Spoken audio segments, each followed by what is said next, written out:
Okay. Okay.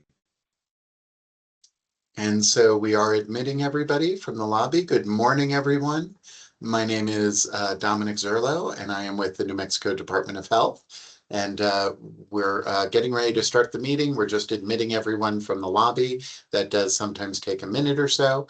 So we'll just, while we're waiting for everyone to join on in, just a few items to remember is this meeting is recorded.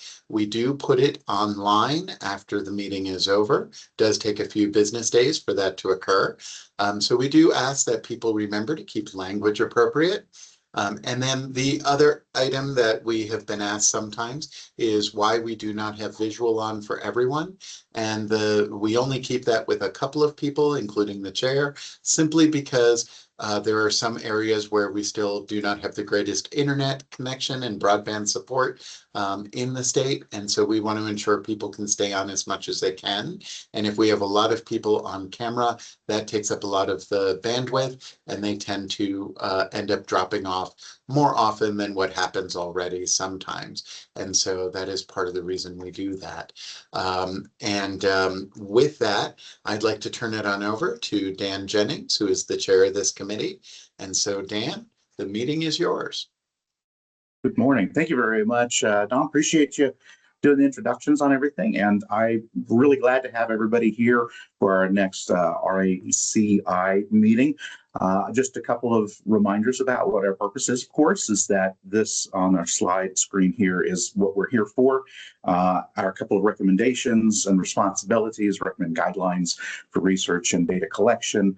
These are going to be things like the core data elements, outcome monitoring, ethical research practices, evaluation frameworks, and such. So that's what we've been working on for the last couple of meetings. I'm glad that y'all are here again with me this Friday. Just a couple of things that we'll do is we'll start off like we normally do with some introductions.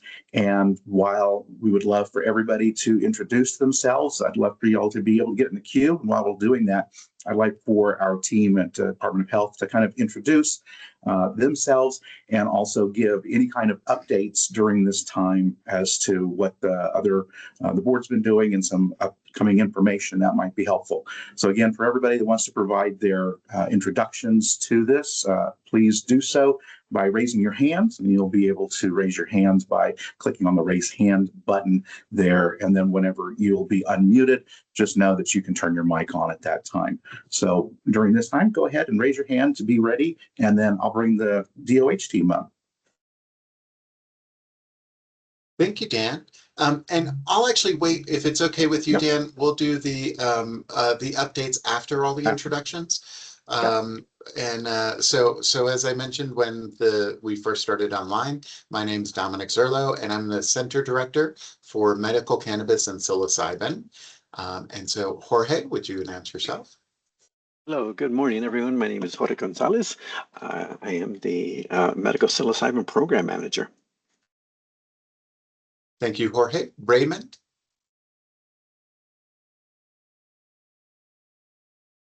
Good morning, everybody. Raymond Gallegos. I'm the Systems and Data Analyst for Cannabis and Psilocybin.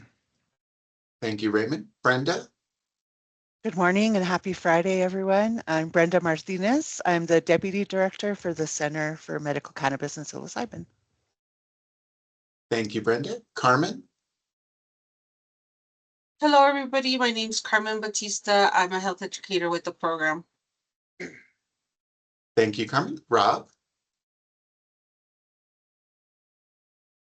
Good morning, everybody. I'm Robert Truckner. I'm the medical director for both the psilocybin and medical cannabis programs. Pleasure to be here.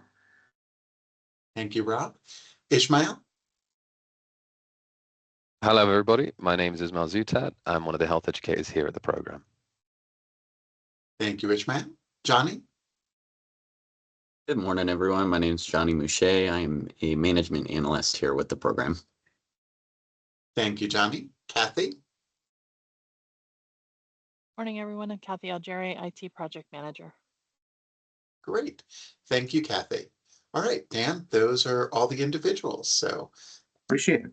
Thank you all very much. And now it's time for everybody else on the call to be able to be in the queue for introductions. And again, we'd love for your introductions. We'll kind of keep them, of course, short, but please let us all know who you are, where you're coming in from, if you're in New Mexico or outside of New Mexico, your affiliation, if you have any affiliation with any organizations, and if this is your first time being here or if you're returning, and just kind of share a little bit with the team. So appreciate you. First here we have Gregory Evans. Gregory, I have enabled your microphone. Please unmute yourself when ready. Good morning. My name is Gregory Evans. I'm an independent researcher and home mycologist with no affiliations. I reside in Santa Fe. I've been here for about 6 years. My intention here is to support the program's development through committee recommendations, which are aligned with emerging research and best practices. My specific focus is in data analytics and chemical analysis of psilocybin-containing mushrooms and how those can be applied to unique therapies. Thank you very much for that. Next, we have Danielle Leonard. Danielle, I have enabled your microphone. Please, speak when ready. Hi, my name is Danielle Leonard. It's my first time sitting in on this committee, which I'm very happy about and glad to meet you all. I'm a therapist in Santa Fe, and I'm also a researcher at New Mexico Highlands University. My field is in peak and mystical experiences. I study this across diverse contexts, including psychedelics, psychedelic therapy, but also everyday moments in nature, art, music, and all the many forms that peak experiences arise. Thank you. Thank you very much for that. Next, we have Dan Hewson. Dan, I've enabled your microphone. Please unmute yourself when ready. Hi, Daniel Houston, Rose City Laboratories, the psilocybin lab in Portland, Oregon. Tried to be a part of some of these meetings and just want to help the system progress forward. Thank you. Thank you very much for that. Next, we have Harvey King. Harvey, I've enabled your microphone. Please unmute yourself when ready.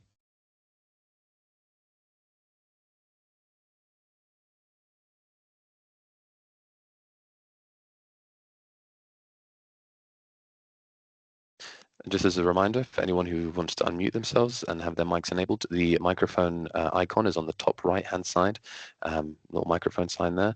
Just click on that. If you're having any trouble there, it's often the case that one may have to drop off the call and join back in. However, if you join back in, just pop your hand back up and we can enable your microphone at once. We'll be moving on to James Brown. James, I have enabled your microphone. Please begin when ready. Thank you, sir, and morning, Dan, and everybody else in this group. Again, my name is James Brown. I'm a doctor of pharmacy here in New Mexico. I love my New Mexico. I love my New Mexicans. That's why I'm here to represent. I do represent a new organization called 5 Degrees North Healing Foundation. We're a nonprofit looking to be a center to provide services to people. My background is in pharmacokinetics, dynamics, research. Everybody, I love policy. I love safety. I'm here for multiple meetings, and I'm glad to return this morning on this great Friday and to be with all of you. Again, thank you so much, and it's a pleasure. Thank you very much for that. Next, we have Kate Hawk. Kate, I have enabled your microphone. Please unmute yourself when ready. Good morning, everyone. I'm Kate Hawk in Santa Fe. I'm a trauma therapist, ketamine-assisted therapy, particularly interested in end-of-life care. And I'd also like to see research on psilocybin and addiction, especially smoking cessation. Thanks. Thank you very much for that. Next, we have Brenda Burgard. Brenda, I have enabled your microphone. Please unmute yourself when ready. Hello, everyone. My name is Brenda Burgard. I am an LPCC, and I'm on the advisory board for training and education for the Medical Psilocybin program here in New Mexico. Thank you, everyone, for joining us today. I really appreciate all of you and your input, and let's see what this meeting has to offer today. Thank you. Thank you very much for that. And finally, Harvey, we have enabled your microphone. If you try to unmute yourself, maybe we might have a success. Yes, I see you unmuted there. All right, go ahead. I'm Harvey King. I live up in Taos, New Mexico. I'm a hospice nurse and just interested in finding out more about all of this. First time here in the meeting. Fantastic. Thank you very much. Dan, that concludes all the individuals with their hands up. I pass the floor back to you. Appreciate it. Thank you very much. And if you weren't able to do any introduction, you haven't done so yet, feel free to drop it in the chat, raise your hand at any time, and we'll make sure that you get your voice heard on this call as well. So I'd love for, I'm going to leave this slide up here so that everybody knows where to send any information to and the program website and where updates can come from. But I'll let Dominic kind of let us know a little bit more about some updates from the rest of the other teams and the board, and especially if you were not able to get onto some of those other ones or see them yet. Just let's get some updates from the team. Thank you, Dan. And for those who weren't able to attend the advisory board meeting last Friday, the advisory board meeting has approved and recommended to the Secretary of Health an outline with regard to both testing and cultivation for psilocybin. And so what's happening right now is as a department, we are taking that outline and we are turning it into the legal language that needs to occur for regulations and working with State Record and Archive, who are the ones who do the final draft and version of that. And then our plan is we will be meeting with the Secretary in the next week or so in order to be able to get finalization of that. Once that occurs, then that those regulations will be published, and they will be published for 30 days at a minimum. So they'll be published for 30 days, and at the end of that 30 days, we then have a public hearing. So what I will recommend, and we'll be posting this to the website as well, once we publish the rules. And so I recommend that people look them on over, see what mistakes we've made, see where we've missed potential items, but also remember that these are not the final regulations that are going to encompass the entire program. For example, there are still the regulations with regard to providers as far as what licensures are going to be eligible and the requirements for that, the education and the training that they need, the locations where psilocybin treatments will be occurring. So all of those regulations are not yet created. That's part of the various committees that are meeting over the next several months in order to be able to help develop them, just like we have done now with the cultivation and with regard to testing. We also know, because this is still the beginning stages, that there will be other revisions that occur to the regulations down the road.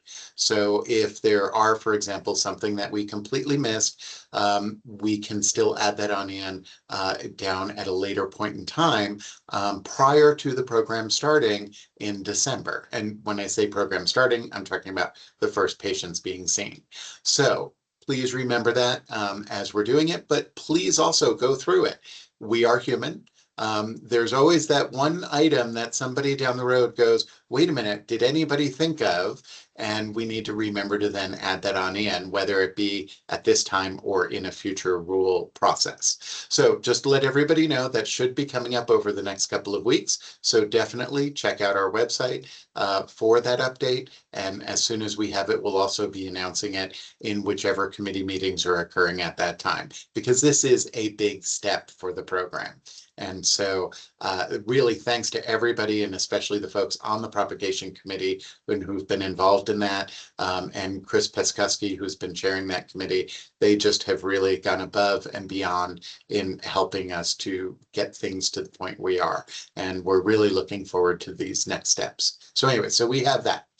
In addition to that, just to let everybody know, is we do have a new member of our team, and her name is Leslie Peterson, and she is our Senior Compliance Officer. She just started this past Monday. She's not here with us today because she is going through the Department of Health New Employee Orientation, but you will see her on some of the future committee meetings and board meetings. And so when you do, please welcome her. And in her absence, I definitely want to welcome her to the team and look forward to working with her more. And I know she's very excited as well in the conversations we've had over the last week or so. And I think those are the major items that we have right now. Oh, sorry, I almost forgot. It's an important one, but we often don't announce it until signatures happen with regard to funding bills. But we did have if you have not heard, during the legislative session, Senator Steinborn really went out and advocated for the program and especially for the equity fund. And he was able to help and secure $630,000 to go into the equity fund, and then an additional $300,000 that will go towards research. And so that was actually not just Senator Steinborn, but many other of our senators and representatives who had contributed to that. And so just my thanks and the department's thanks to them. That's also going to help the program, and especially with regard to research here over the next couple of years. Now, the reason I say that we don't usually announce this is because we are still waiting for the governor's signature, and the governor does have until March 11th for that signature, so we just haven't seen that quite yet. But when that is, that will also, of course, be published in public. And so when you see that the governor has signed the budget, so you can take a look at that. They do include all of that on the New Mexico legislative website, and so people are welcome to go there and take a look at that. And I think that's all I have now, Dan. So I'll turn it on back to you. Perfect. No, I appreciate the updates, and it's really great to get some of these information out because, again, for some of you that this might be your first meeting or your first introduction to some of this stuff.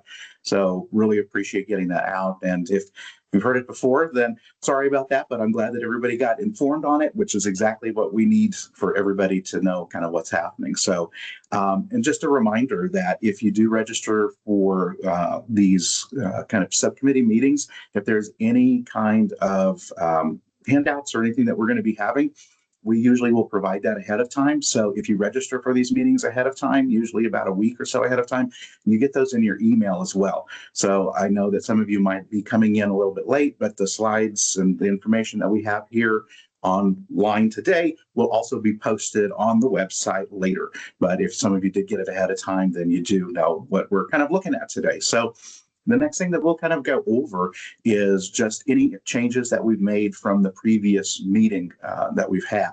And before, we had focused on the research and reference material, so that kind of we ground our information here. And like I said, if you did receive this ahead of time, you received the links. These are the ones that I presented. Probably this is the third time now.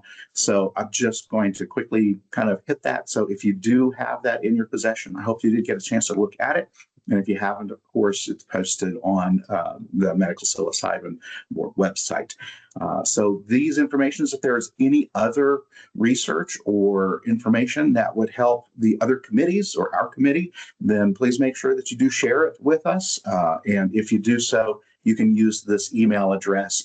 And if you do use that email address, make sure that you're including a link. You don't need to necessarily provide the entire document, but a link to it and an explanation as to why this information is important for the committee would be great. And you can tag it as the RACI committee so that they'll know where it should go. Those information will be part of minutes, and then we'll bring it up at the next meeting to discuss and to make approvals to bring into the list. So just wanted to kind of give everybody a chance to, I know during this meeting, sometimes it's hard to get everything out and in. So I just wanted to let everybody know how to do this even after the fact. So I appreciate everybody providing help and assistance on this list as well. The next thing that we had left over from our last meeting, and this is the time I'd like to spend a little bit of time on, is to come to at least a little consensus building during this meeting, and it's a tentative data collection system. And we know that here in the state, we're going to need to do some data collection for medical psilocybin program. And so we started to build at least a data structure idea. Again, this is not the final version, and it will definitely change over time, but we wanted to kind of get at least a little consensus about what we're looking to build into a data system, what that might look like. Again, if you received this ahead of time, then great, you had a chance to look at it. And if you didn't, this might be your first time. So I apologize. So what we'll do is we'll take it like one screen at a time. And just to kind of give you the heads up, is like, anything that I put in red were the changes that we had, recommendations from our last meeting that I tried to internalize and integrate into this. And so a couple of things to note at the top.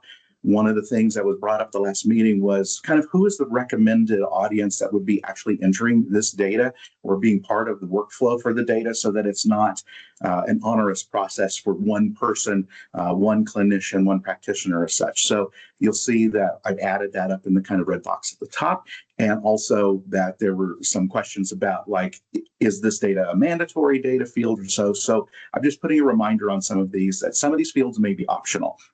Meaning that at this point, we haven't made a consensus as to this is a mandatory data field or this is an optional kind of data collection research type of a field, but just wanted to kind of bring those up. So giving you some time to kind of look at that, one of the things that we did to change was instead of date of birth to year of birth, so that way it doesn't collect a lot of PII information.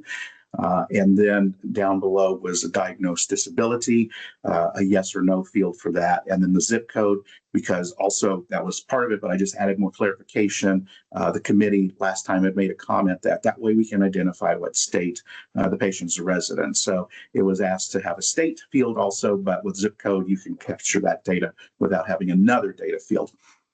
So before we move to the next slide, I just would like to give time to everybody in the group to be able to let me know, is there anything at this moment, like I said, this will change over time, but is there anything in this moment that anybody has any concerns, issues, anything with just this data element, this page right now? And again, if you do want to interact, please raise your hand. And if you did want to drop it in the chat, if you didn't want to say out loud, that's fine, but please raise your hand and let me know, and we'll call on you for a comment.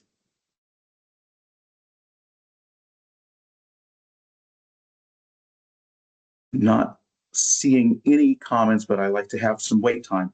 So the next thing I would like to say is I would like for the group to be able to let me know that, like I said, I would like to, quote, freeze this page for a moment and just say, like, if everybody would give me a hand raised to say that at this moment, this part of the data elements looks like a recommendation that I could bring back to the board to make a recommendation, not to say that we would solidify anything, but I do want to just get your input to say this is something on this page we would like to be okay with. So if you raise your hand to say, yes, we're okay with that, we would appreciate that.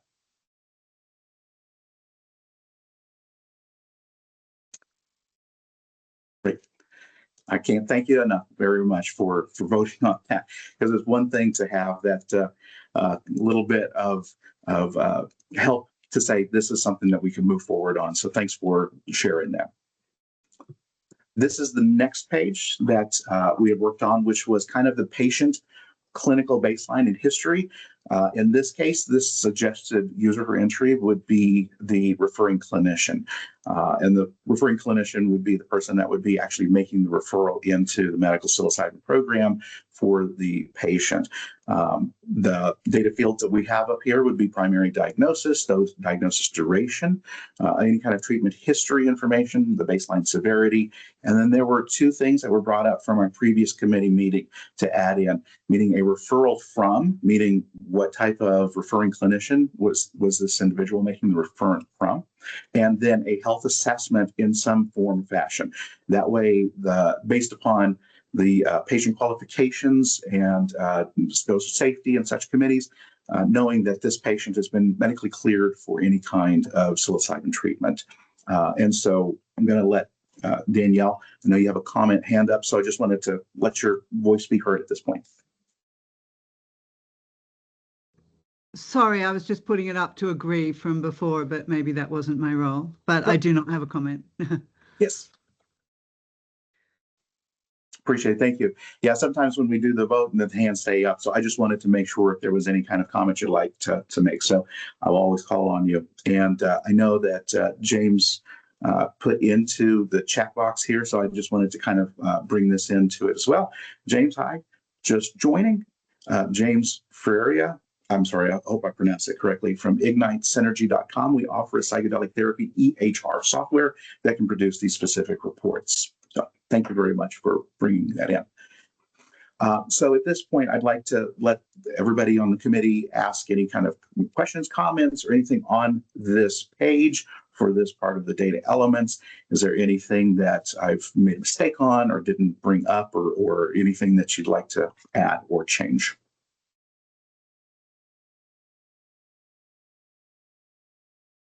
And same thing on this one, I would appreciate then if there's no changes or anything at this point, if I could have the hand raised again, if we would like to say, let's move forward with this slide and we're good with this one.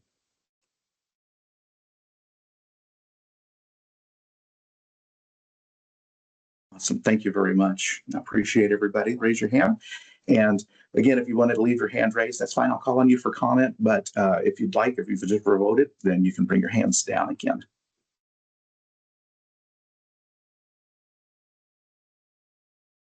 And Gregory Evans, I know that you've got perfect. So if you wanted to bring a comment up, then we'll unmute your mic and share.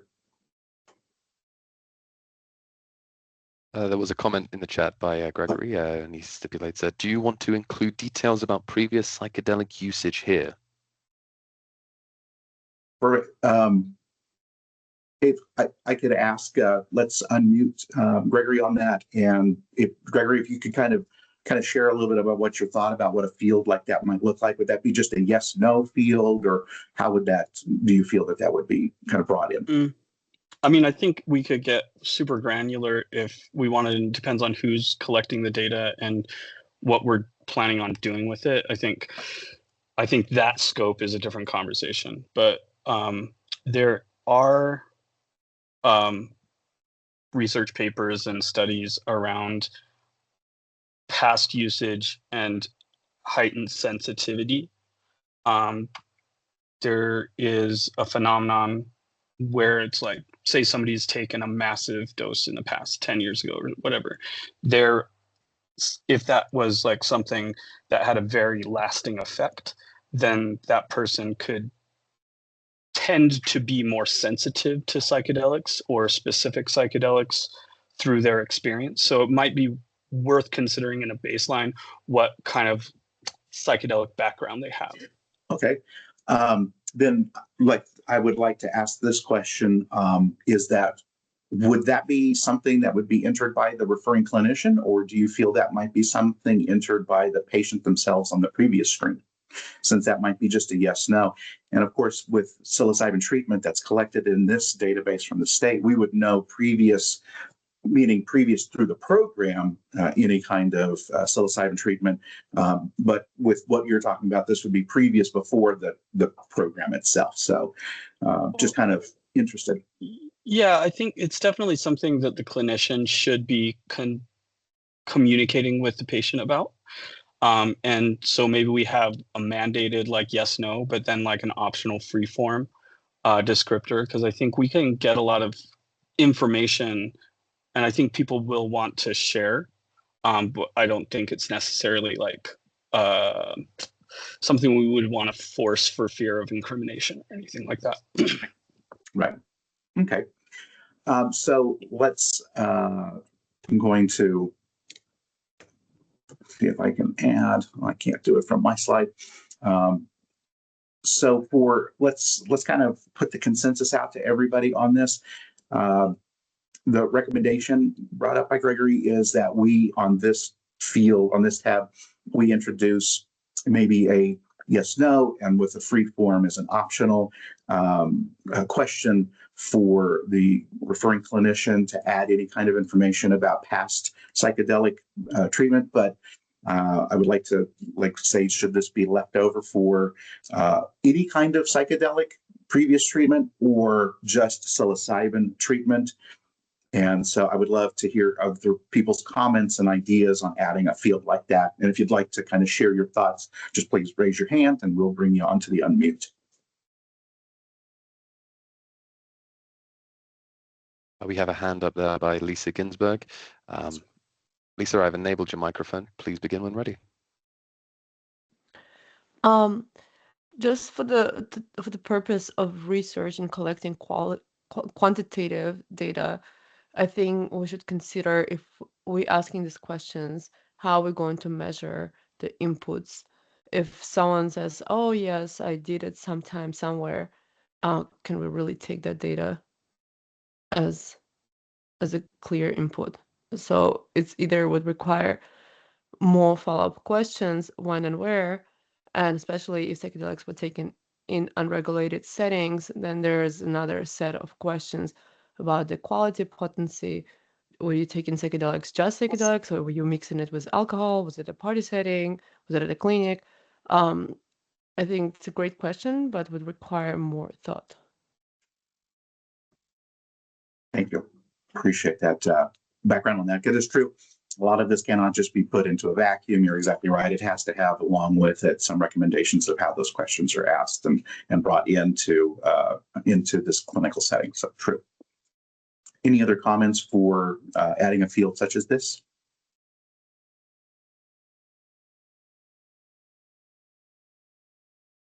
We have a question there by James Brown. Oh, sorry, a hand raise, sorry. James, I've enabled your microphone. Please begin when ready.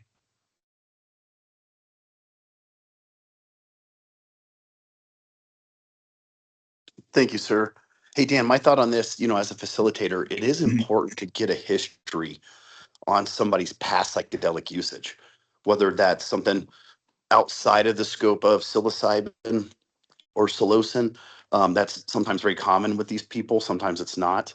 I think Greg makes a great idea and thought. I just don't know how we can get that in there without opening multiple other windows, right? Like if you click yes on that, man, that could end up being 10 more questions. Like, what was it? How long ago? What was the set and setting? I mean, we'd want to kind of know, but as a facilitator, Dan, I think it's important, myself, when sitting on people, it's important that we understand what their past use was so that you can grasp an idea, put you in a ballpark of what's going to go on next. But I think it's a great idea. I just don't know how we assimilate it. Thanks. Sure. Thank you. Thank you for that. And I know in the chat box, thank you, Kiana, and I hope I pronounced your name correctly. On this question may be worth running through the equity committee to discern the potential effects of the query on brown and black clients, patients who were at higher risk of incrimination. And it's true. We do want to have this as de-identified data, so really it's just patient identifier number and not a name or anything like that. But it does open up a potential and sometimes Pandora's box on some of those things. I'm curious if it's not a data collection element, but a best practice in the role of the facilitator in the clinical setting for the psilocybin therapy or through integration. I'm just curious if it's something like that and not necessarily part of a data element of this, but I'd love to hear thoughts on that.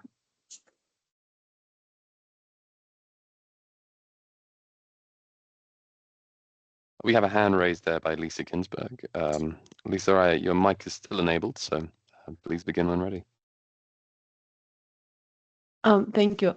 I think that's a great question for preparation session and onboarding questionnaires. I still believe if we want to collect data, which is really important, we have to be really precise and granular with that.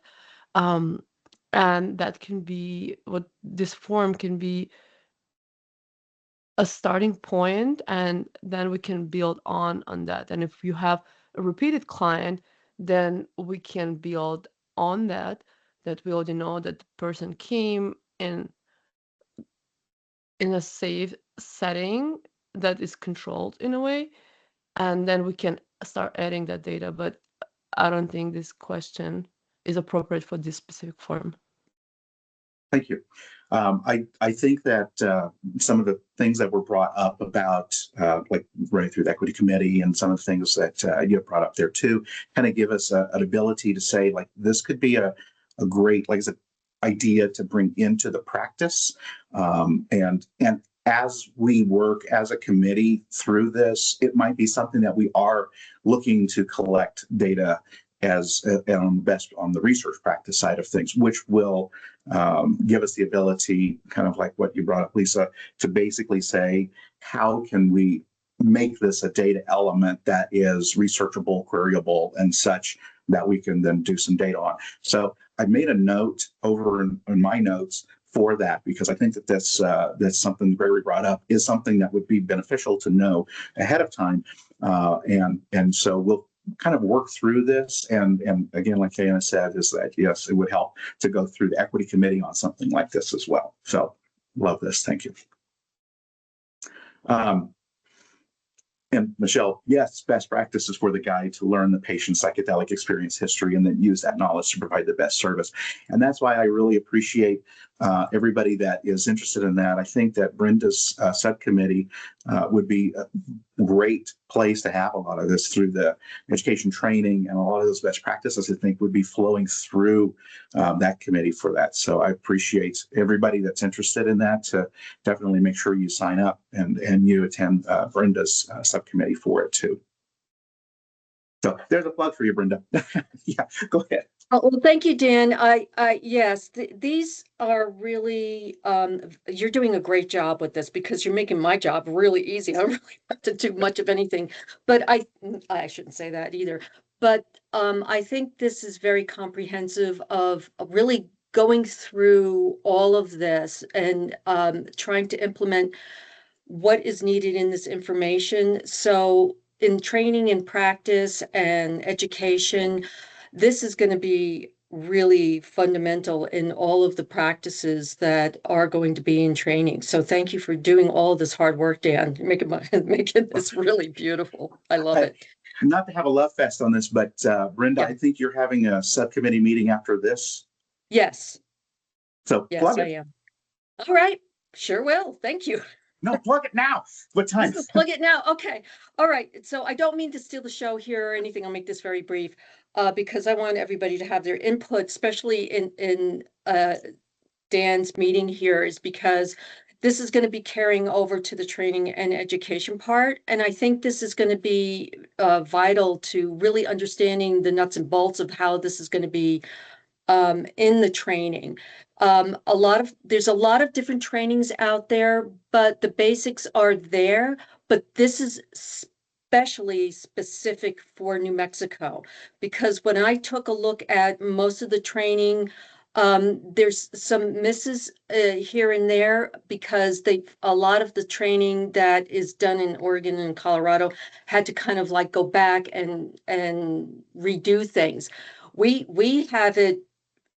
have it going on here. So the more input that we get from all of you out there, the better, and we can make this very, very specific for New Mexico. So please come to every meeting you possibly can and give us your input. Thank you. Thank you. And that's the same thing for as y'all's committees are coming up with recommendations. So, for example, I think it was on the dosage committee.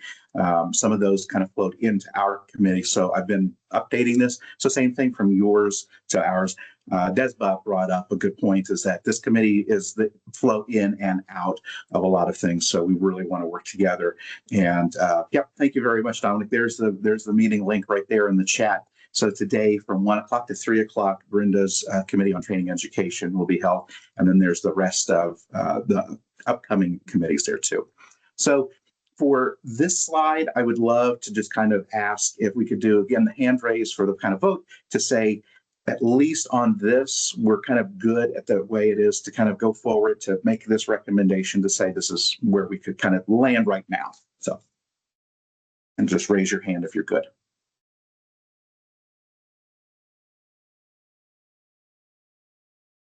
Thank you all very much for that. We'll move on to the next one, which kind of does land itself right into the session logistics. And so this would be really for the facilitator, the practitioner that would be working with the patient at this time. So again, the suggested user for entry on this one would be the administering clinician. And again, there are linkages back to the patient identifier information, the date of the session, the facilitator's license information number, so that there's a linkage to the facilitator. And there was recommendation to move the medications that the patient might be on at the same time into the session, because this would change over time, not just a one-time fix thing. So the facilitator would just do a double check against any kind of medications that the patient might be on at the time. And then we start moving into things like tracing to the product lot number, the dosage, and through the dosage committee, we're working on getting the details back on this, but the dosage of what psilocybin was provided, the dosage form, and then last committee meeting, we were brought up, and I think this was on Gregory's recommendation, a dosage like mode, how the dose was actually delivered. And administration mode, was this an individual or a group or a dyad? And the setting type, was this in a clinic or a home or a treat center? We've got another slide on this, but for the moment, I just want to stay on this slide and ask if there's any changes, anything that you wanted to bring up. And I see Gregory's got his hand up too, so. Nope, that was just leftover. Perfect. Sorry. Any comments or anybody have any changes that they would like to see on this part of the session logistics at the moment? Anything that I've missed?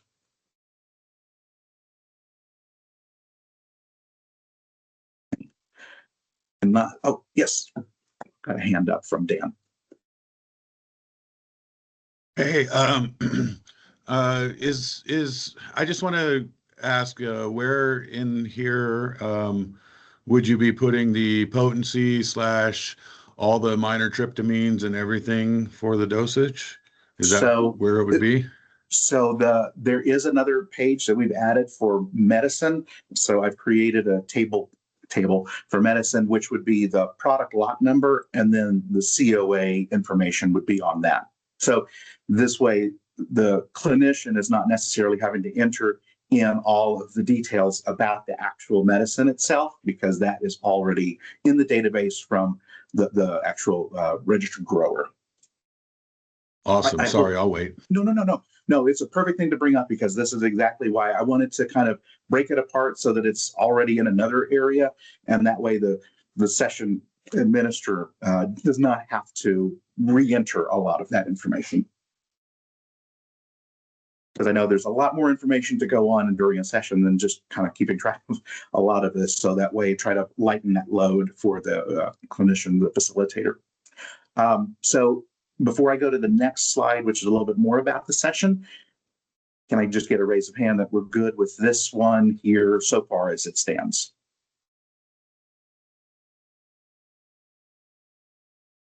Perfect. Thank you all very much for that. And then here's the second slide of that one. Again, this is when we talked about this is from a research standpoint. So again, some of these fields may be optional, may not be a mandatory. So I just wanted to highlight that. This is something that we had already introduced from the previous committee meeting. So this is just, again, just a repeat of this.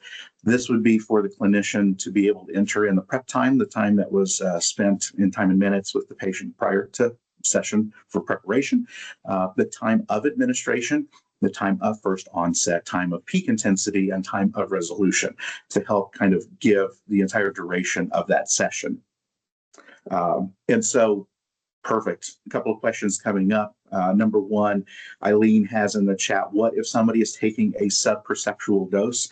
And in that case, this is me speaking personally, it may not be something that could be said, okay, I have peak intensity and resolution and such. So again, this may be an optional area, but somebody that's taking a perceptual dose in a session, this might be something that can help with, again, when it comes to the type of, and I know that this was brought up before, was the actual type of medicine, the intensity, the amount of psilocin/psilocybin, other things in it, to kind of do a little bit of research study on that as well.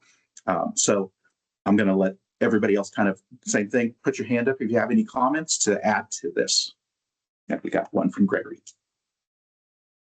Just a brief note, and help me understand if I'm in the right space here, Dan, because this is like your ship that's driving. But if it's my understanding that the lane for this conversation is definitely, we'll use the term therapeutic dose, or we can find another word for that. But this is like somebody who's planned and prepared to take a very specific dose. And this is the administration setting. And the context for this data set is a psychoactive dose, not a subperceptual dose. I think the conversation around other like lower dose applications is kind of a later in the program down the road sort of conversation. Is that correct? Yep, you hit it on there. But this was brought up, of course, on the dosage committee to kind of say, is there a way that we could get some tracking and some research on this, as you said, through therapeutic dose? Exactly. And so again, that's why I made that comment up there that some fields may be optional. So therefore, this may not be something that is entered in every session just because of that. Again, as this goes through, the idea would be there would be a best practice that would say that if this, then that is what we would be hoping for. So, yeah, James, I see James has his hand up. Hey, Dan, question on just the prep time. Let's say we met with the patient 3 times and each session was an hour. Are we looking for the person individually filling this out to say that total time I spent is 180 minutes? Is that your kind of thought behind this? Yeah, my So that we captured intentionality on all sessions? You're Or exactly right. No, you're exactly right, James, is that the idea being this would be the accumulative time before the actual administration of a dose. So if that took place over time, that would all be collected so that we would, so in the research knows that this would be as much time before the administration. And then there may be additional administrations from other sessions. Again, there would be prep time for those up until that next, there's integration later, but that's exactly right. This would be preparation for an administration. And did you have a follow-up question to that? Because I didn't want to just say, yep, that's the answer, and we move on. Okay. Okay. Thanks, Fred. Thanks, Dan. Yeah, you bet. Yeah, in response to that, I think if I was analyzing data around this, if I was just looking at a data set, I would want the day of session, like the prep time being a patient entered the office until the time that they were administered a dose. That, to me, that would be the prep time. And then another category of measure would be number of preparatory sessions, how long those sessions are, and we just entered dates and times of sessions, so I could see if someone was doing preparatory sessions with a talk therapist for 3 months in preparation for the administration meeting. And I think that those are very different things that deserve separate measure. And this would be, okay, I see what you're saying. Does that make sense? That's kind of in response to what James was saying. It does. I'm also, because that would open the door to having other conversations about what was, I mean, it could be, I'm not saying it is, what was discussed, what was this for, so it would kind of add to the data collection, which is perfectly fine. Again, it just means like, we just go back to, because I just don't want it to be onerous for the facilitator, 1, and 2, that we actually have the reason to collect it. Meaning that we would say like, oh, if there were 4 sessions that were this much time compared to 1 session that was this much time, is there? So I see the difference between the two. I just want to be able to be respectful of it at the moment, but we can I want to kind of dig into that a little bit more. So thanks for bringing that one up. But I would encourage constraining the prep time on this form to the day of administration, as opposed to like amalgamating hours. And then maybe a question like, did this person prepare? A yes or no. And then that data can live elsewhere. Got it. And actually that idea of saying session prep. So when I answered James on that one and said that would be an accumulation of session prep time, that this probably makes more sense to say that the session prep day of administration, I'm going to let this kind of discussion kind of continue on with that. So I want people to kind of challenge me, should this be the day of administration? Should we then open up, if not, completely other data fields that say dates and times for other administration prep before the administration? And so don't want to get it too confusing at this point, but I do want to continue that conversation and stretch that out. So I want to get other people's opinions on this too, or any other comments on it, and we'll try to reach some consensus. So next one, I know that Dan has his hand up.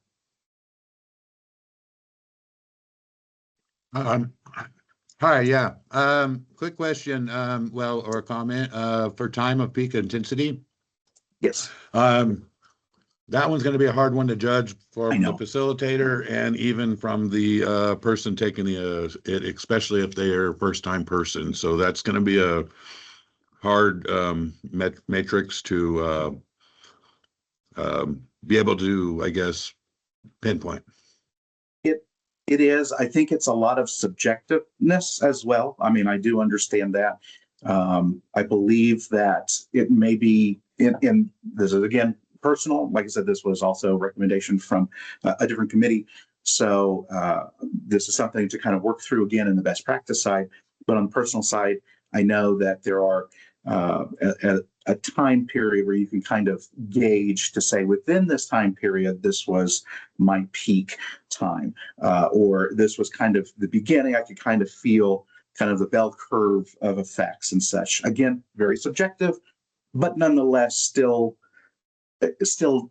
data to analyze when you're talking about the therapeutic dose idea, different types of psilocybin, et cetera. So that's why I think they were interested in having something on this to say, like, is there at least some way that we can collect some data to that? So I hope it doesn't perfectly explain everything, I know, and it's not the absolute most scientific when you say like, oh, there are other tools that we might be able to use to find that, but this would be based upon user experience and subjectiveness from clinician and patient.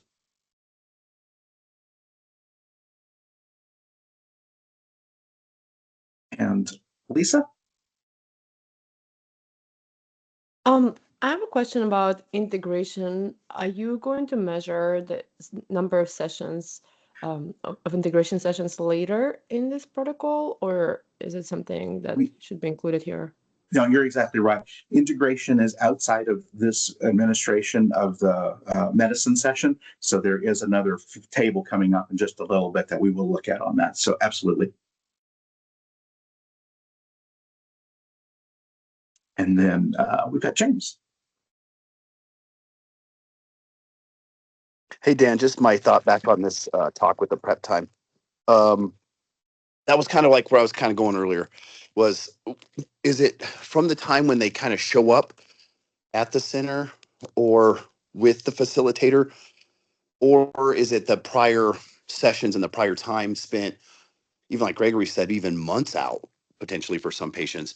And I just want to make sure we're just capturing it correctly, but not overly burdening some, like you said, this data. But I think it's something to keep talking about here, because it's important that, when they come in, do we spend an hour with them, and that's what we're trying to say. Or I liked your idea too of the accumulation, but are we capturing everything in that we need to with prep? That's all. Thoughts? No, I think that's a very valid point. And so I'm really glad that, both you and Gregory and everybody else has been kind of pushing on this, because it allows us to say for this right now, I'm kind of changing my thought on this to say that this data is probably the best one to say the time spent with the patient in this session of administration, as you said, like coming in the door, how much time was spent in preparation before the administration of the dose, not all the other potential prior sessions before any administration of dose, so that we can kind of draw that line of separation and then possibly add other data elements, data fields, or however that might look, so that we don't just get too messy with the data. So I really appreciate the pushback on this. And so that's kind of where I'm saying at this moment, we could say is like during this session right now that I walked in the door and I'm having the administration of medicine. So, and then we can kind of bring up that next one to add more data into it. That's my thoughts. I like I said, push back on it. Let me know what you think. And I know Lisa still's got her hand up, so I want to make sure, Lisa, if please unmute. And I'm sorry, I accidentally forgot to put it on. No, that's fine. That's fine. I just want to make sure if there was anything else to add. So And so before we move on to the next one, like I said, any other comments on this?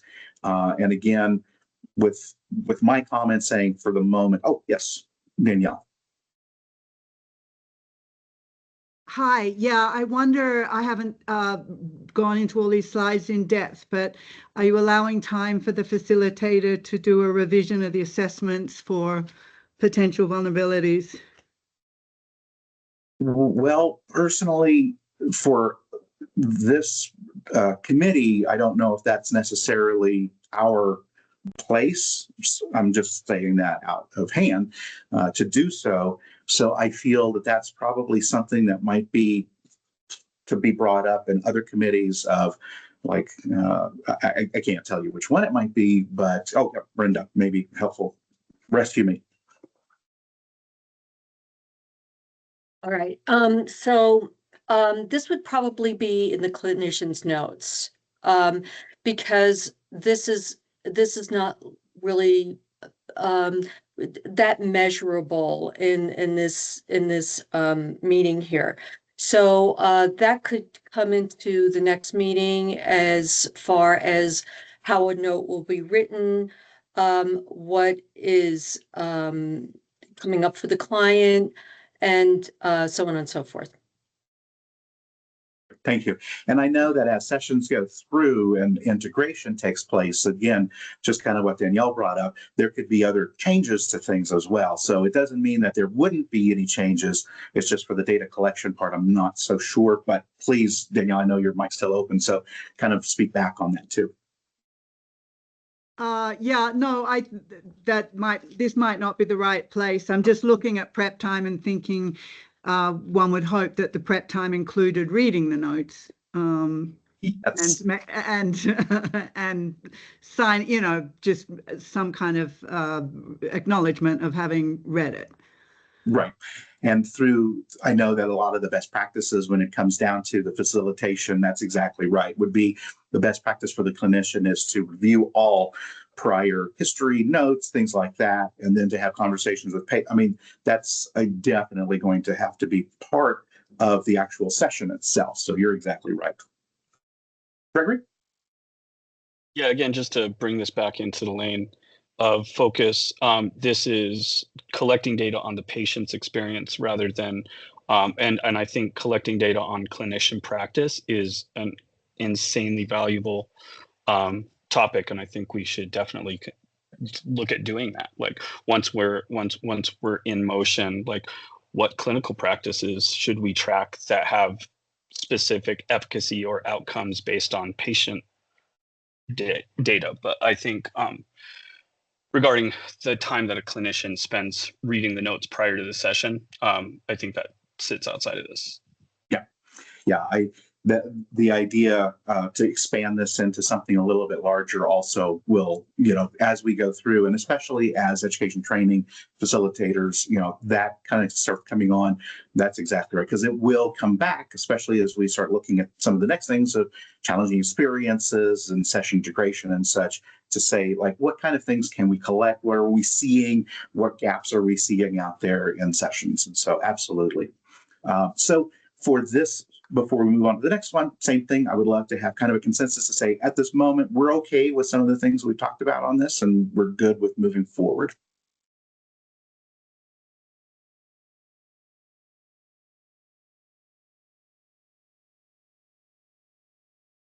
Perfect. Thank you all very much for that. And you can lower your hands. We'll move on to the next one, which is the challenging events reporting, challenging/adverse events reporting. So just to bring this up, this would be from the administering clinician. We had no changes from any of our previous meetings that we've had. So this just links back to the session. The event category would be based upon, is this a psychological, physiological, or behavioral? So was this a panic attack? Was this hypertension, for example? A detailed narrative of what the CE was, the severity, and there is CTCAE, that is the guide that most medical professionals utilize for hundreds of different types of experiences from a scale from 1 to 5. So that would be something that could be utilized. So was this a very mild event? Was this a tragic event? The intervention, what intervention was tried? Anything from verbal de-escalation, rescue meds, or EMS transport? Was there just any kind of intervention provided that helped the challenging event? But again, this is idea to say on what threshold will we look at in the future to trigger any kind of monitoring. Suicidality, if there was anything there, utilizing the Columbia scale, and the duration of the adverse or the challenging experience there. So was this just a very brief encounter, or was this a persistent adverse effects? I know that Gregory brought up in our last meeting about serotonin syndrome. And so this could be a way that that could be also addressed or reported or captured in this as well. And so love to hear comments, thoughts, ideas on this, any changes that we need to make to these data elements. Gregory.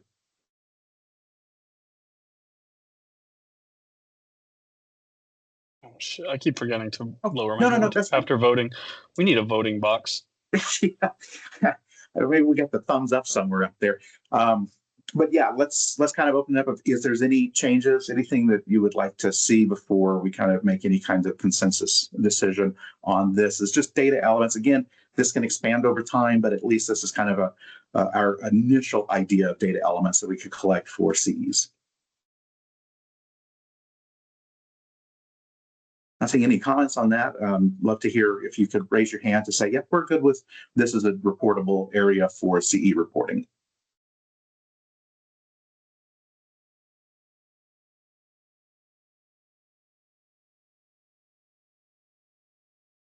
And that's okay. I only see 3. So what I would love everybody to do is kind of bring your hands down because that means that there's more discussion to be had on this. So I would love to kind of let anybody bring their discussion up as to maybe why, if anything, we need to change.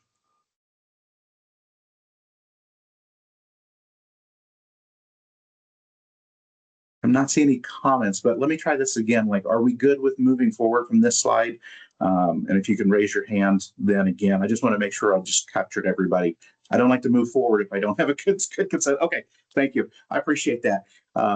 Like I said, if I don't get a good number, I always think, okay, there's a reason somebody's not saying something. So I appreciate you having your hands up for that. Thank you.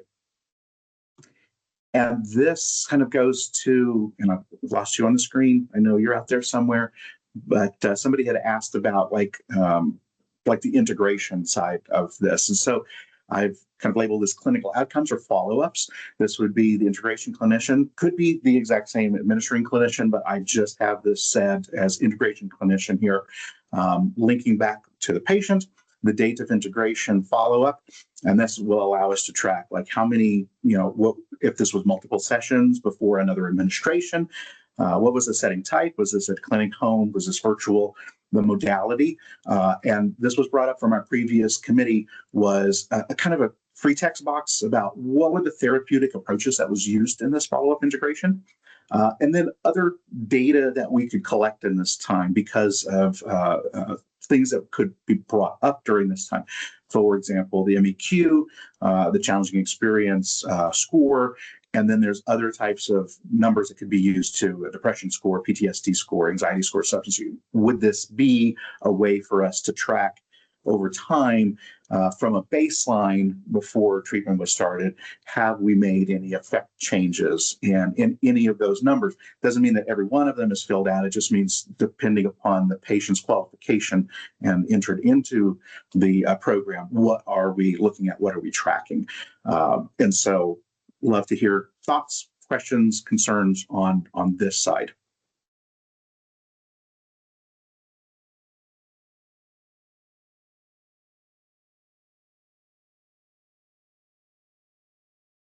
Okay.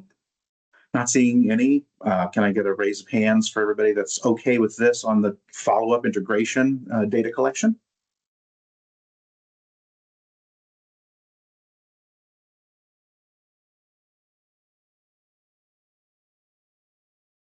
Perfect.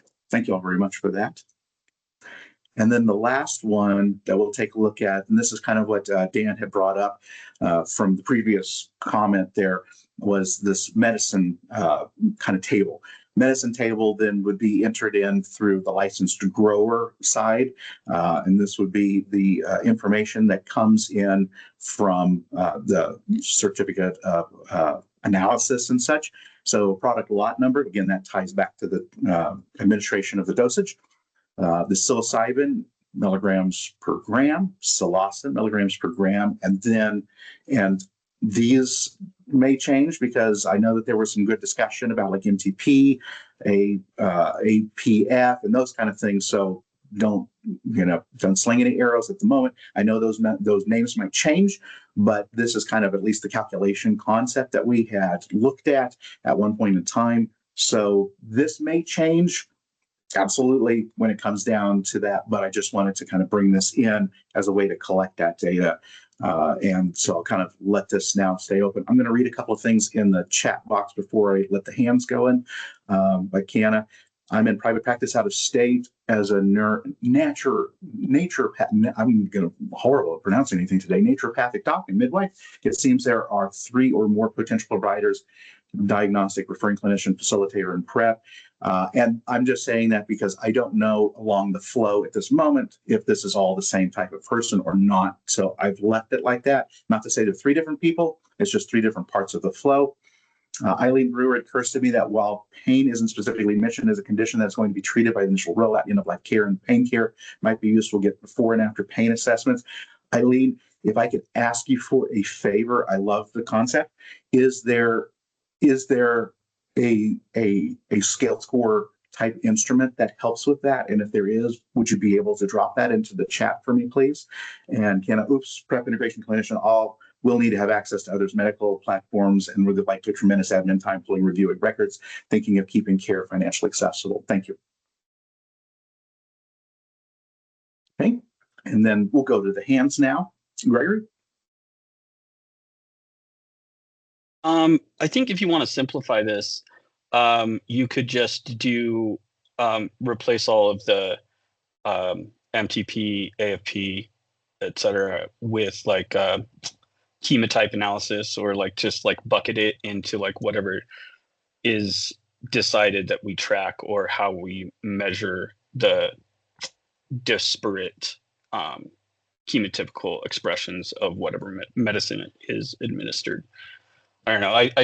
I'm just trying to make this simpler for now, as you were suggesting. Yeah, and so those last 3 are calculated fields, so therefore based upon the 2 fields above, that would be, and I'm sure there's more things that would go into the COA that would probably be tracked into this. I just don't know what they are yet until everything kind of gets shaken out. So you're right, it could be simplified by the time we're done, based upon, like I said, COA that comes in. I just want to make sure that the clinician has all the available data as they're bringing some product up, that they know exactly what is there. And Dan? Hi, yeah, Dan Houston, Rose City Labs. Little history on the total theoretical psilocin. We originally enacted that here in Oregon, and we quickly realized it was not a good measure because most people don't know what psilocin is, and everybody does know what psilocybin is. Everybody refers to it as psilocybin. You guys' program is referred to as psilocybin program. And it really needs to go off of total equivalent psilocybin. We're actually changing the laws here in Oregon to reflect that. We had a work group here recently. I think Dominic was a part of it. It really is key that you keep it in a way that everybody knows and understands. The clinical trials that Oregon based their program off of was off of psilocybin. So I really encourage New Mexico to not make the same mistake as Colorado did. Colorado said psilocin, but that was, again, partially Oregon's fault by recommending. I sat on the boards with Colorado, and they're having problems in Colorado with total potential psilocin. or equivalent psilocin, and they're trying to get to total equivalent psilocybin. That's my 2 cents. Sorry. Have a good one.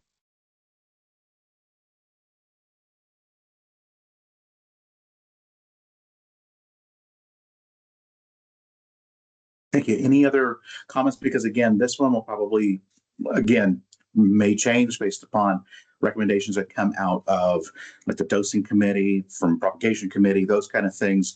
So this one will definitely change flex and flow. To Dan's point, it could be something that is changed from another committee to this. So this is not the RACI committee making that kind of recommendation. So just know that, but we'll have some kind of information table for the medicine side of things. And then in the comments, I have an input recommendation for clinical outcomes, if we can go to that briefly. And then Sky, so dosing is left up to practitioners. Again, that is something that comes out of other committees. And so I won't be able to speak to that. So that would probably come out of the dosing committee, if I'm not mistaken. Dosage administration and clinical practice would be that committee. So Sky, I know that if you're interested in that one, that is coming up on March the 16th at 9 to 11. And so scroll up in the chat and you'll be able to see that link. Absolutely. And then so I'll go back to that slide in just a second. Perfect. Yeah. Thanks, Sky. Come to all that you possibly can and provide input on that. So like I said, the medicine slide here, this one will change. So I'm not going to say, yep, we're locking this one in stone. I just wanted to kind of bring up that we will have some kind of traceability from all the way through back to the medicine. Okay, so clinical outcomes. There's clinical outcomes. And then, Gregor, if you want to raise your hand, we'll unmute you as well. I just wanted to put it on record that I would recommend including in here with the other scores you're collecting a measure called EDI. The EDI is the ego dissolution score. It quantifies the depth of ego dissolution required. It measures the ego dissolution. It's a form, just like the MEQ30 or whatever. Perfect. But if we're trying to target therapeutic effect based on dosage, this will be something that can help us see what type of dosage and what type of person responds based on the other identifying elements that we're collecting from them. Perfect. Thanks. And if you do me a favor, just the same way that Eileen did, if you could find like a link to that actual assessment, that score, drop it into the chat. I'll copy it. I'm pasting it into my notes as we're kind of going here too. So appreciate that. Okay, cool. Yeah, I'll publish a website or something. I have a whole paper written up about it. Perfect. Yeah. All right. So that takes us to the end. I really appreciate for the slides for coming to the data collection. So appreciate everybody's comments and pushback and everything like that. That's exactly what I want this to be, is that this is not, Dan's data collection system. This is all of us. So I wanted to facilitate that kind of conversation. Again, it's not the last time we'll have it, but it will be the last time for a while that we'll have it, as more information comes from other committees and as we start moving forward into the program. And absolutely, as the program actually gets implemented into next year and we start getting data, there'll be changes, and this committee will be making those recommendations for changes. I definitely would make the comment to say that things might come through our committee that go out to other committees to have them kind of think about that to add back into it. So it won't just be this committee makes that decision and that's the way it's going to be. We work in concert with the other subcommittees and then ultimately with the board to coalesce all of that together. But that's just kind of our work that we've been established for this point. And that leads me to our next thing, which is, this is what I brought up at our last committee meeting, was that we do have some work that still needs to be done out there. And these are things that can be done in parallel while other committees are working on their things that this necessarily will not. We won't have to wait for them to have something done. And also we can do this to help inform and pass back and forth. So This is where I bring up my role as a teacher for 28 years. It's time for homework assignments. So the last one, I said, we're going to have these assignments, but we had no actual assignments of people to it. So this is where I'm going to ask for some help on this. There's a few things that I would like to make sure that we get in movement. One is, since we've talked about challenging events, adverse experiences, we need to talk about what that monitoring and reporting recommendations would look like. And so I would love if this is something that you would be interested in, if you have information on, if you have passion for, this is something. And so I'm going to kind of list all of them, and then I'm going to ask, like, hey, who's interested in doing some like offline work, so that when we come back to our next committee, that you're like, hey, this is something that I found, this is something I want to bring up, this is what we want to talk about. So I would like, what this will be is like, you will be kind of leading in this discussion in the next committee meeting for that topic. The second one is emergency preparedness and response recommendations, because we know that there may be challenging events that require emergency response and for facilitators to be prepared for those things. So what does that look like? This also helps us in any kind of training that might be necessary for first responders, for law enforcement. We know that this was something that was brought up in a lot of early discussions, were these kind of concerns that people in public had. So we want to make sure that we're cognizant and thinking through those things. And the third one is patient and community education recommendations. So we know that our patients need to be very well informed before going into any kind of psilocybin treatment and therapy. And so what does that look like? What information should they have? This is something that, again, going back to best practices, something that we could help create and then share through our state system when it comes to this. And then community education is really about that harm reduction side. We know that the public is going to have strong feelings one way or another. And so we want to make sure that we have community education ideas that we can bubble up through this committee, and that the Department of Health can help work with us on as well for this in the public campaigns and such. So these are kind of three things that this committee is kind of tasked with, and I would love to have some help on that. So I would love if we could kind of like hit each one of these. So I'm going to ask for the first one, the second one, and the third one. So I'll ask that. And if for any of those, as I hit them, please raise your hand and say, hey, I would really like to help take a lead on that one. So the first one, the outcome challenging experience monitoring, reporting recommendations. Is there anybody that would love to kind of take the lead on bringing back to this committee some information that we could share?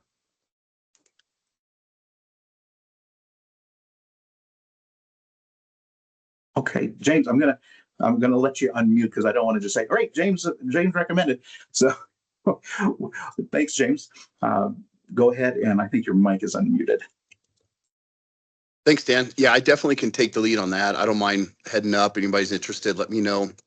It's right in my wheelhouse. I have some stuff on HPPD, other effects, just in general, we want to make sure we label this correctly. We don't call it, the wrong things, which that's very important. So I'd be more willing to help out. Thank you so much for that. Really appreciate that. And so I listed down there, next meeting's TBD. So don't worry, it's not going to be like, great, next week, you've got to come and, so we're going to have a little bit of time between. It may be about a month. I've put it at TBD because I want to make sure other work groups have time to do their work, and we're not stepping on anything that they're working on, because some of their work is a little bit more critical to get into the public comment time. So we will definitely get an announcement out when our next RACI meeting will be. So thanks, James. Second one is emergency preparedness and response recommendations. Again, this is for especially our first responder, law enforcement community. So love anybody that would be interested in that.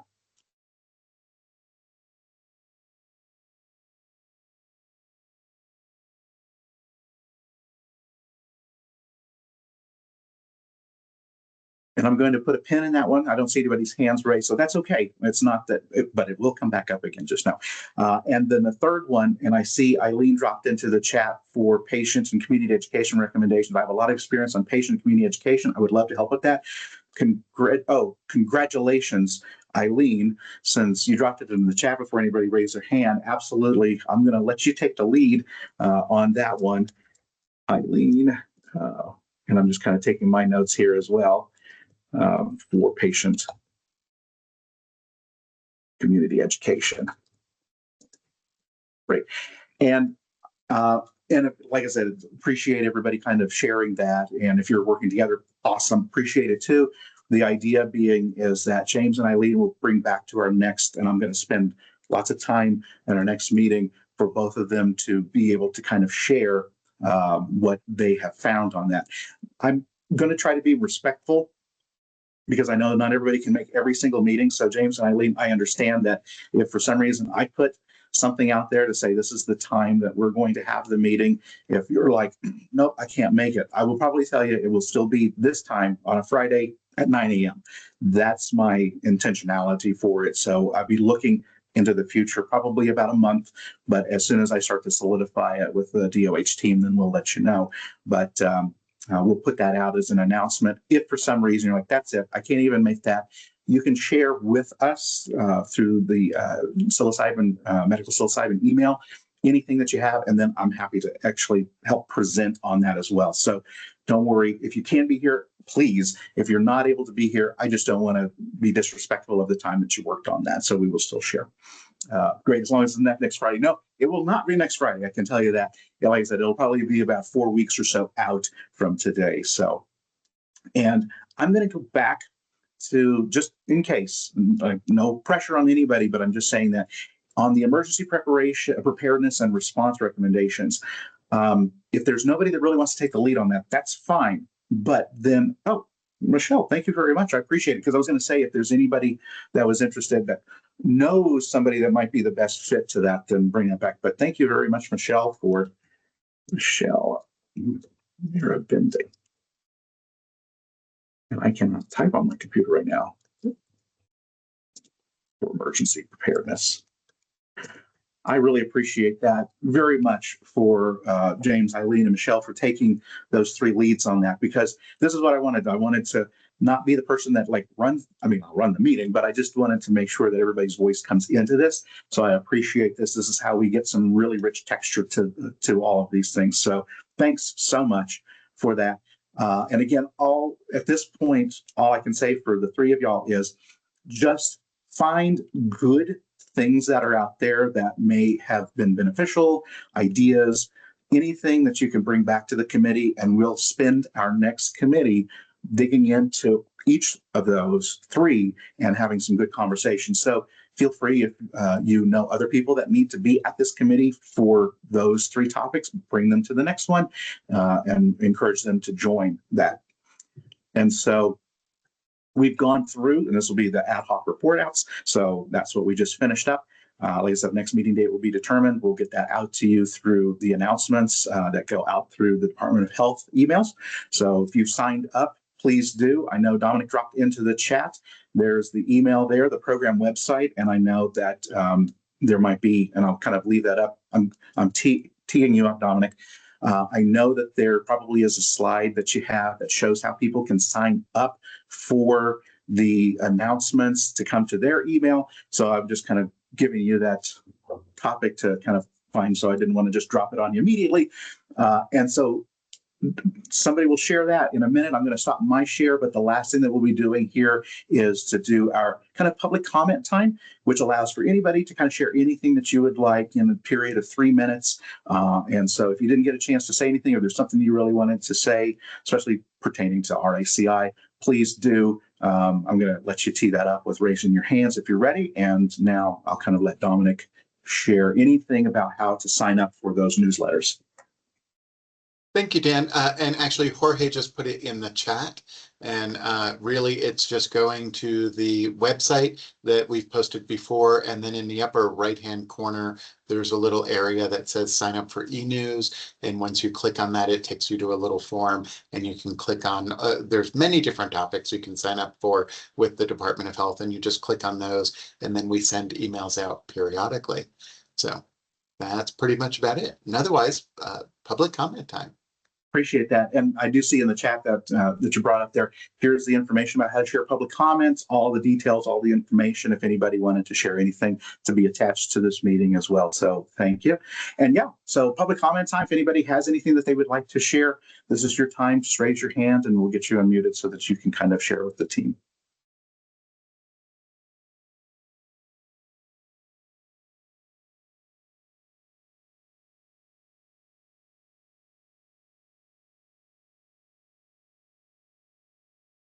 Oh no, I've talked your ears off. Oh no. Nobody wanted to say anything. This is your time, please.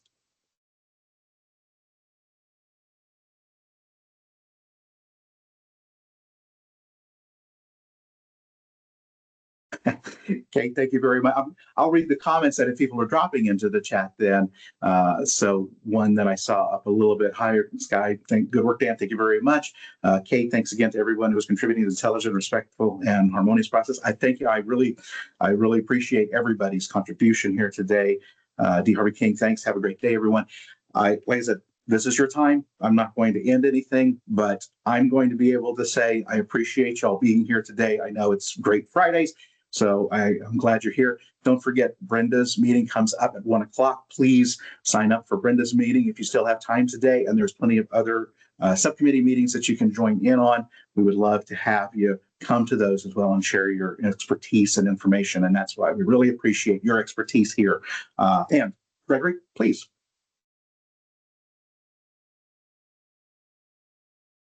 I'm happy to end early today, but if we do have time, I'd love to hear comment from the program about data governance, like who is going to collect this data, who's going to have access to it, what are the frameworks that we're going to ingest and export this information and utilize it, and like how and what type of entities can benefit from this information once we start to collect it. Sure. Thanks for the question. We want to collect it. Sure. Yeah. Thanks, Greg. And it's a great question, and it's one that's not fully resolved. And a lot of it is going to, quite frankly, depend upon how much is deemed to really be, the private information for the patient and for their treatment, what they consent to, because of course, any patient enrolling in the program will be able to consent to either keep their information private or to release it for research purposes. And so, quite frankly, it's going to really depend a lot on what some of the items as they are collected, what exactly will be collected, what will be considered part of research versus part of treatment, and then really kind of moving forward from there. Now, especially with regard to research, as there's additional funds down the road, hopefully, for research and research grants, some of that may change and may open up a little bit. But regardless, it's going to come down to the consent. And so we need to make sure that the patients are consenting and that they understand what they're consenting to. So while this is a treatment program and a medical program, it is not as such a research program by itself. However, that does not mean that people can't consent for that. So we are, of course, very protective on our patients' behalf of their data and their information. And we've done this for many years with regard to medical cannabis patients, for example, where there is some data that is collected, but that data is only released upon the consent of the patients. And so it would be something similar. I do see more information being collected with regard to this program because in many ways it is much more, it's newer from a research standpoint than cannabis is or has been, but it will really come down to that consent and what type of research comes up. We do need to be very cautious not to just collect data for the sake of collecting data. And I think Dan emphasize that very well earlier on. And so we need to make sure we have that balance. And where exactly that'll be, I don't know yet. We need to sort of see and make sure. But in the meanwhile, we will be erring on the side of caution and protecting the patients. I hope that's helpful at this point. Yeah, I just kind of, I think I'm more looking for information about the framework. It's like, I think that there's a strong reaction from the room that, wow, that's a lot of work for the clinician. That's a lot of things for the person to be writing. Is the program from the Department of Health going to like be asking for paper, or are they going to be providing a software solution, or is there a market for like a tool to be used that like can integrate with the Department of Health? Well, that's also a great question on it, Greg. A lot of it actually comes down to this is a medical program. So practitioners are required to keep a fairly comprehensive medical note. That is not something that in and of itself is not something the department is going to be collecting. That is between the patient and the provider.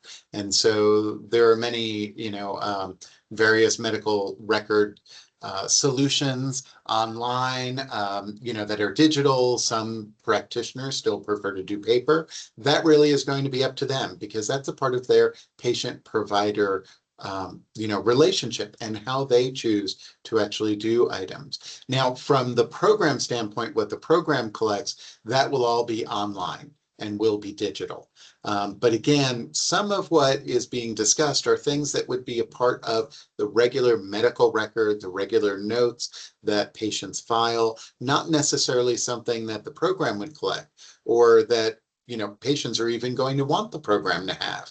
That's between them and their practitioner.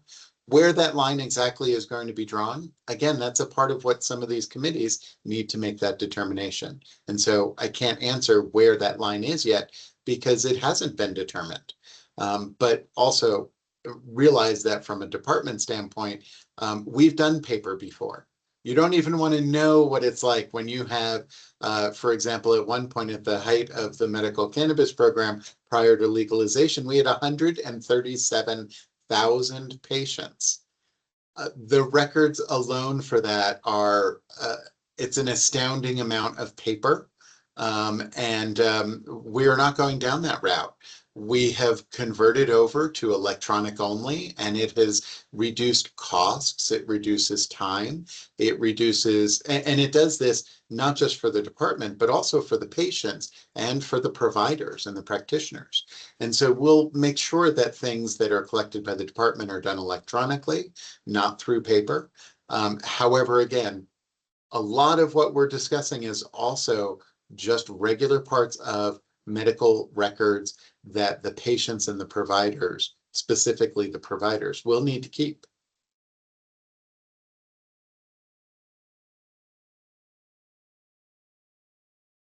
I just want to bank off of that just very briefly, Dominic, is that clinicians have to hold the HIPAA ethics here. And so that's all kept private. And I think all of the data that's going to be collected will be assigned a number to, that particular patient. So there's no outing of anyone. This is solely for the purpose of research, and that us clinicians that are in the trenches doing this work, we're used to it. We're used to taking assessments. We're used to writing notes. We're used to educating our clients on what to expect, whether this type of medicine is going to be proper for them or not. That is up to their physician. So they're going to have a workup, physical workup on that. And usually, if for example, if I'm preparing a client and saying, we've been doing talk therapy for a while, you may want to, here's referrals to psychiatrists to talk to them about medication. So it's going to be a team effort between the therapist, their physician, their psychiatrist, and the biller. So the biller doesn't really see any of that information either. So all of that's protected under HIPAA.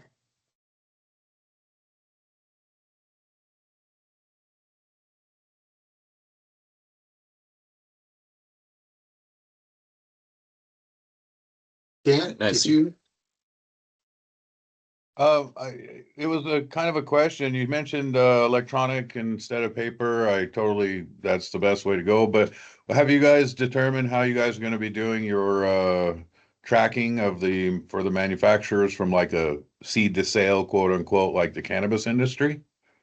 Yeah, it will. It's not been determined at this point yet, but it will be an online solution or a digital solution, I should say. Okay, because I know Oregon decided not to go with metric, and Oregon developed their own. I know it was kind of expensive, but you guys ask Oregon if you can get a copy of it and maybe tweak it a little bit yourself to use for you guys. Thank you, Dan.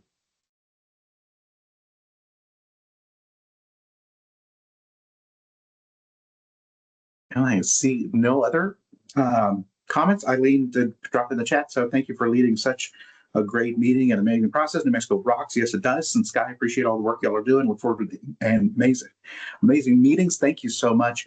And not seeing any other comments. So yes, Gregory said it's like, don't mind getting a little early, but I want to make sure that everybody has their time if they want to. And if you're good with the rest of this time, then we'll stick around for a little bit. But otherwise, I appreciate everybody's time this morning. I really appreciate your time and thoughts and ideas and concepts. Please make sure to keep an eye out for our next meeting and hope to see you again. Thank you, everyone.